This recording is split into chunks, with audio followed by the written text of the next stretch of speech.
Bismillahirrahmanirrahim. Assalamualaikum warahmatullahi wabarakatuh. Alhamdulillahi rabbil alamin. Wassalatu wassalamu ala asyrafil anbiya'i wal mursalin wa ala alihi wa sahbihi ajma'in. Asyhadu an la ilaha illallah wa asyhadu anna Muhammadan abduhu wa rasuluh la nabiyya wa la rasula ba'dah. Amma ba'd. Pertama-tama, marilah kita ucapkan puji berserta syukur kita atas kehadiran Allah Subhanahu wa taala. Yang mana Allah Subhanahu wa taala telah memberikan kita nikmat. Yang mana nikmat yang diberikan Allah itu adalah berupa kesehatan kepada kita semua. Dengan nikmat itulah Allah masih beri kesempatan untuk hidup kepada kita pada kali ini. Salat berangkaikan salam tak bosan-bosannya kita hadiahkan buat arwah junjungan alam A'nina Nabiyuna wa Habibana Muhammad sallallahu alaihi wasallam. Dengan lafaz doa Allahumma salli ala Sayyidina Muhammad wa ala ali Sayyidina Muhammad. Ma'asyiral muslimin yang dirahmati oleh Allah. Ikhlas adalah ruh dari setiap amal perbuatan. Ikhlas berarti melakukan segala sesuatu semata-mata karena Allah, bukan karena ingin dipuji oleh manusia, bukan karena mengharapkan pujian, dan bukan pula karena takut dicela. Allah Subhanahu wa taala berfirman di dalam Quran surat Al-Bayyinah ayat 5.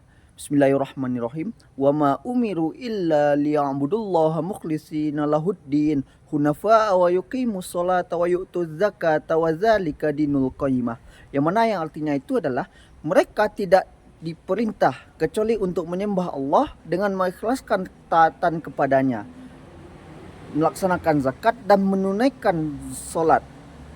Itulah agama yang lurus. Ayat ini dengan tegas menyatakan bahwasannya perintah Allah kepada kita adalah beribadah dengan ikhlas, murni karena Allah dan tidak bercampur dengan kepentingan duniawi. Rasulullah Shallallahu Alaihi Wasallam bersabda di dalam hadis qudsi yang diriwayatkan oleh Imam Muslim. Allah Ta'ala berfirman, Aku adalah zat yang paling membutuhkan sekutu. Barang siapa yang melakukan suatu amalan karenaku, namun dia menyekutukanku, namun dengan selainku, maka aku tinggalkan dia bersama kemusyrikannya itu. Subhanallah. Hadis ini memberikan peringatan keras kepada kita bahwasanya amalan yang tidak ikhlas meskipun tanpa baik di mata manusia akan ditolak oleh Allah karena telah dicampuri dengan riya atau ingin dipuji oleh manusia. Hadirin yang berbahagia. Dalam hadis lain yang diriwayatkan oleh Imam Tirmizi, Rasulullah Shallallahu alaihi wasallam bersabda, "Sesungguhnya amal itu tergantung niat. Dan sesungguhnya setiap orang yang mendapatkan apa yang ia niatkan." Hadis ini mengajarkan kita bahwasannya nilai sebuah amalan bukan pada besar kecilnya perbuatan, tetapi pada keikhlasan niat di dalamnya. Solat 5 waktu yang dikerjakan dengan ikhlas lebih bernilai daripada solat yang hanya ingin dilihat orang. Sedekah seperser yang ikhlas lebih dicintai oleh Allah daripada sedekah jutaan rupiah yang disertai dengan riya. Saudara-saudara sekalian, lantas bagaimana cara melatih keikhlasan tersebut? Yang pertama, selalu memperbaiki niat sebelum beramal. Tanyakan kepada hati kita, apakah amal ini benar-benar untuk Allah? Yang kedua, jangan ceritakan amal kebaikan kita kepada orang lain, kecuali untuk kemaslahatan atau mengajak kepada kebaikan. Lalu yang ketiga, jangan berharap pujian atau imbalan dari seorang manusia. Yang keempat, tetaplah istiqomah beramal meskipun tidak ada yang melihat atau yang memuji kita. Yang kelima, selalu berdoa kepada Allah agar diberi keikhlasan dalam setiap amal, karena keikhlasan itulah anugerah dari Allah yang harus kita syukuri. Hadirin rahimakumullah. Setelah ikhlas, sifat mulia yang kedua yang harus kita miliki itu adalah sabar.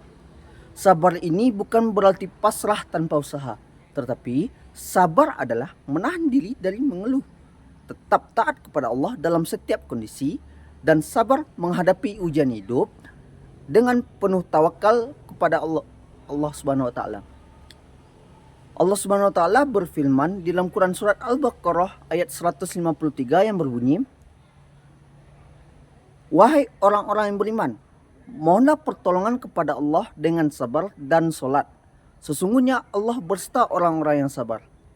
Ayat ini menunjukkan bahwasannya sabar adalah kunci untuk mendapatkan pertolongan dari Allah, dan Allah menjanjikan kebersamaannya dengan orang-orang yang sabar. Lalu Allah SWT berfirman di dalam Quran surat Al-Baqarah ayat 155 sampai 157, yang mana Allah berfirman, "Dan sungguh akan kami berikan cobaan kepada kamu yang sedikit ketakutan, kelaparan, kekurangan harta, jiwa, dan buah-buahan.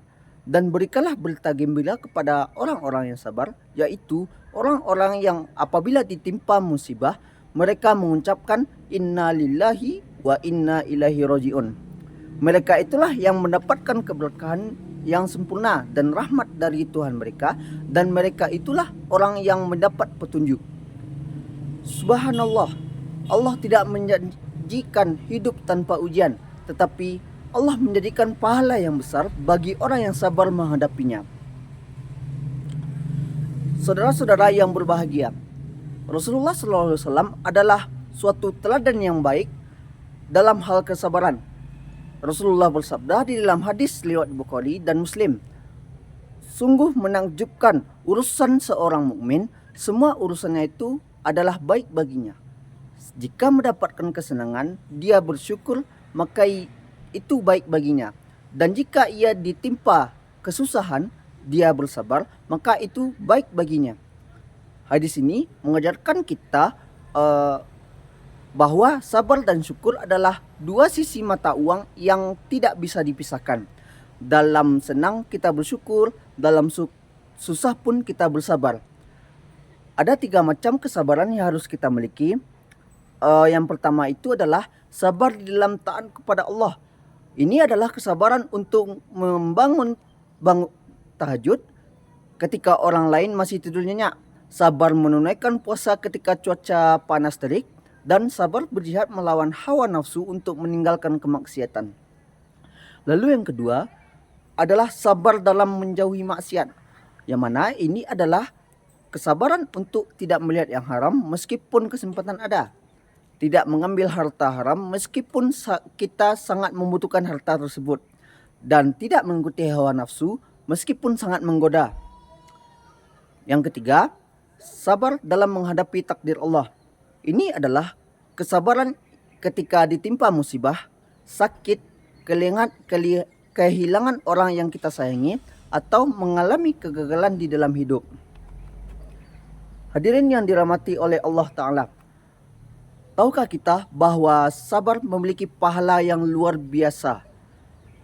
Allah berfirman di dalam Quran surah Al-Zumar ayat 10, yang mana yang artinya itu adalah, sesungguhnya orang-orang yang sabar akan dicukupkan pahala mereka tanpa batas. Tidak ditimbang, tidak dihitung, tetapi dicurahkan tanpa batas. Ini adalah karunia yang sangat besar dari Allah untuk hamba-hamba yang sabar. Lalu Rasulullah SAW bersabda di dalam hadis riwayat Imam Ahmad, yang mana yang bunyinya itu adalah, sabar adalah cahaya, sabar menerangi hati yang gelap, sabar memberikan kekuatan kita di saat kita lemah, dan sabar membuka jalan keluar dari setiap kesulitan. Saudara-saudara sekalian, ikhlas dan sabar adalah dua sifat yang saling melengkapi. Orang yang ikhlas pasti sabar, karena dia tidak berharap hasil yang cepat dari manusia. Orang yang sabar itu pasti ikhlas karena dia ridho dengan takdir Allah dan tidak mengeluh. Ketika kita bekerja dengan ikhlas karena Allah, kita akan sabar menghadapi tantangan dan rintangan. Ketika kita sabar di dalam ujian, kita akan tetap ikhlas beribadah kepada Allah tanpa berkurang sedikit pun. Inilah rahasia kesuksesan para nabi, para sahabat, dan orang-orang soleh di sepanjang zaman sebelum kita. Lalu bagaimana cara melatih kesabaran tersebut? Yang pertama itulah perkuat iman dan yakin bahwa semua yang terjadi adalah kehendak Allah, yang mana yaitu yang terbaik untuk kita. Lalu yang kedua, perbanyak membaca Al-Quran dan kisah-kisah para nabi yang penuh dengan ujian namun mereka tetap sabar. Lalu yang ketiga, perbanyak zikir dan doa, memohon kesabaran kepada Allah. Yang keempat, bergaul dengan orang-orang yang sabar agar kita terpengaruh dengan akhlak mereka. Lalu yang kelima, latih diri dengan puasa sunnah, bangun malam, dan ibadah-ibadah yang melatih kesabaran kita. Hadirin rahimakumullah, sebagai penutup kultum kita pada siang, sore, ataupun pagi, atau kapanpun saudara semua mendengarkan, marilah kita semua berusaha untuk menanamkan sifat ikhlas dan sabar di dalam setiap aspek kehidupan kita. Ikhlas setiap amal kita hanya untuk Allah, jangan mengharapkan pujian dan imbalan dari manusia. Bersabarlah dalam menghadapi setiap ujian hidup, karena Allah beserta orang-orang yang sabar. Ingatlah saudara-saudara bahwa hidup di dunia ini adalah ujian, dan kesuksesan sejati adalah ketika kita mampu beramal dengan ikhlas dan menghadapi ujian dengan sabar. Semoga Allah SWT menganugerahkan kepada kita keikhlasan dalam setiap amal dan kesabaran dalam menghadapi setiap ujian. Semoga kita termasuk hamba-hamba Allah yang ikhlas dan sabar, sehingga kita mendapatkan pahala tanpa batas di sisi Allah Subhanahu wa taala. Amin amin ya rabbal alamin. Mungkin sekian dari saya. Kalau ada kata-kata yang salah, mohon dimaafkan. Akhirul wastaghfirul innahu huwal ghafurur rahim.